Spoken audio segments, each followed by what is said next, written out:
કે મીના 2000 ઉપાડવા બેંકમાં ગઈ. તેણે કેશિયરને કહ્યું કે મને માત્ર 50 અને 100 ની નોટો જ જોઈએ છે.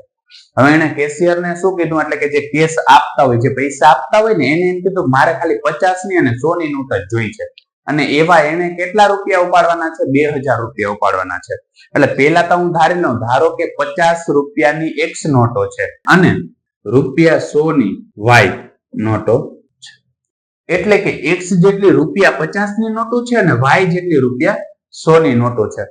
હવે મને શું કીધું છે કે એને 50 ની અને 100 ની નોટો જ જોઈએ છે. એટલે પેલી રકમ શું કીધી આપણે? જો એમાં ટોટલ એને કેટલા રૂપિયા ઉપાડ્યા છે? 2000 રૂપિયા ઉપાડેલા છે. એટલે આપણે અહીંયા લખશું, ધારો કે 50 ની X નોટો, રૂપિયા 50 ની X નોટો પ્લસ રૂપિયા 100 ની કેટલી નોટો છે? Y નોટો છે. બરાબર ટોટલ કેટલા રૂપિયા એને ઉપાડવાના છે? 2000 જ ઉપાડવાના છે. એટલે આને હું કહી દઉં છું સમીકરણ નંબર 1. હવે જો બીજું એમાં જે માહિતી આપી ને એના ઉપર ધ્યાન આપીએ. મીનાને કુલ 25 નોટો મળી છે. નોટની સંખ્યા કેટલી મળી છે? 25 મળી છે.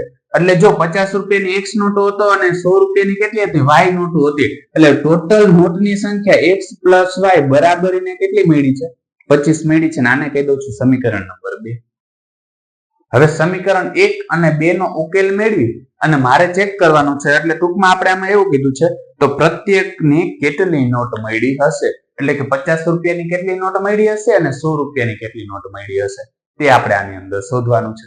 તો જો આનો ઉકેલ આપણે લોકની રીતથી મેળવવાનો છે અને તમને ખબર છે કે હંમેશા લોકની રીતથી જ્યારે ઉકેલ મેળવવાનો હોય ત્યારે આપણે શું કરીએ કે બંને સમીકરણને સરખા કરીએ. તો અહીં બંને સમીકરણની અંદર આપણે જોઈએ તો કઈ વસ્તુ સરખી કરવી સહેલી પડે?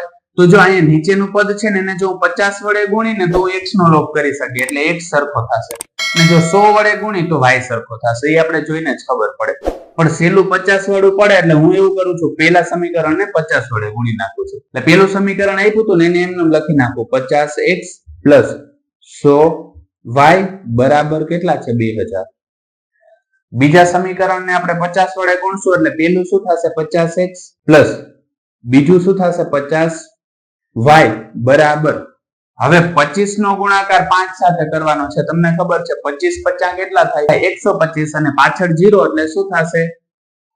12 50. કંઈક આવી વસ્તુ મને જોવા મળે છે. હવે જો આનું સાદું રૂપ આપીએ તો જો અહીંયા 50x પ્લસ ને અહીંયા પ્લસ એટલે સરખી નિશાની છે એટલે નીચેના પદની હું નિશાની બદલી નાખીશ. એટલે જો નીચેના પદની નિશાની બદલી, આ પ્લસ હતું તો માઈનસ, આ પ્લસ હતું તો માઈનસ, ને આ પ્લસ હતું તો માઈનસ. હવે આ 50x પ્લસ ને આ 50x માઈનસ ઉડી ગયું. આપણી પાસે વધ્યું છે શું? તો જો અહીંયા 100 વખત y છે ને એમાંથી માઈનસ કેટલી વખત y કરવાના છે? 50 વખત. જો નીચેની નિશાનીને ધ્યાનમાં લેવાની છે, આ નિશાનીને ધ્યાનમાં લેવાની નથી. હવે તમારે નીચેની જ નિશાનીને ધ્યાનમાં લેવાની થાય. એટલે 100 વખત y હતા એમાંથી 50 વખત y જાય તો શું વધે? 50 વખત y વધે. બરાબર. આ બાજુ મારી પાસે કેટલા છે? 2000 છે, એમાંથી મારે 1250 બાદ કરવાના છે.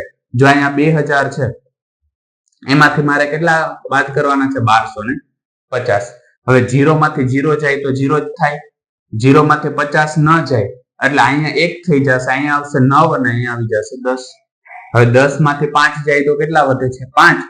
9 માંથી 2 જાય તો કેટલા વધે છે? 7. અને અહીંયા 1 માંથી 1 જાય એટલે કેટલા વધે?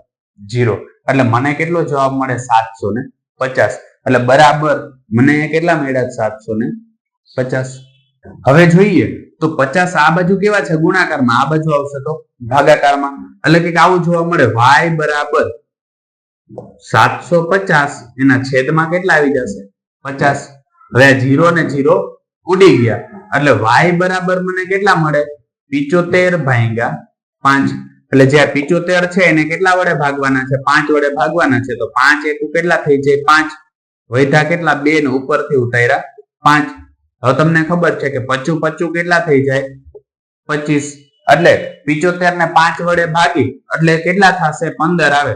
કે 15 50 કેટલા થાય? 75. એટલે y બરાબર મને કેટલા મળ્યા છે? 15. ધારો કે આને હું કહી દઉં છું સમીકરણ નંબર 3. હવે જો સમીકરણ નંબર 3 ની કિંમત તમે સમીકરણ 1 અથવા 2 ની અંદર મૂકો, ગમે એમાં મૂકો તો એ હાલે. એટલે આપણે સમીકરણ નંબર 2 સહેલું પડશે એટલે એની અંદર મૂકી છે. એટલે હું અહીંયા લખું છું સમીકરણ 2 માં y બરાબર 15 મૂકતા સમીકરણ 2 શું છે એ કંઈક આવું આપ્યું છે x + y બરાબર 25 આવું આપેલું છે. એમાં y ની જગ્યાએ કેટલા મૂકવાના છે? 15 મૂકવાના છે. એટલે x પ્લસ y ની જગ્યાએ કેટલા મૂકું છું? 15 બરાબર કેટલા આપ્યા છે? 25. હવે 15 આ બાજુ કેવા છે? પ્લસ છે, બરાબર ને આ બાજુ જાય તો માઇનસ.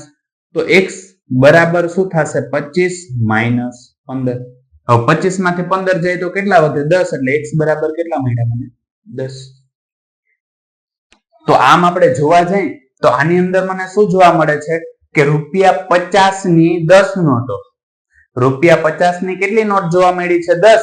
અને ₹100 ની કેટલી નોટો જોવા મળી છે?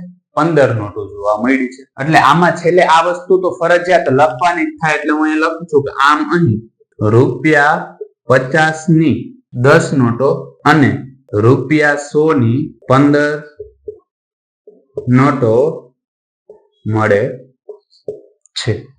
તો વિદ્યાર્થી મિત્રો, આજ માટે બસ એટલું જ. જો તમને અમારો વિડીયો પસંદ આવ્યો હોય તો વિડીયોને લાઈક કરીને ચેનલને સબસ્ક્રાઇબ કરવાનું ના ભૂલતા. ધન્યવાદ.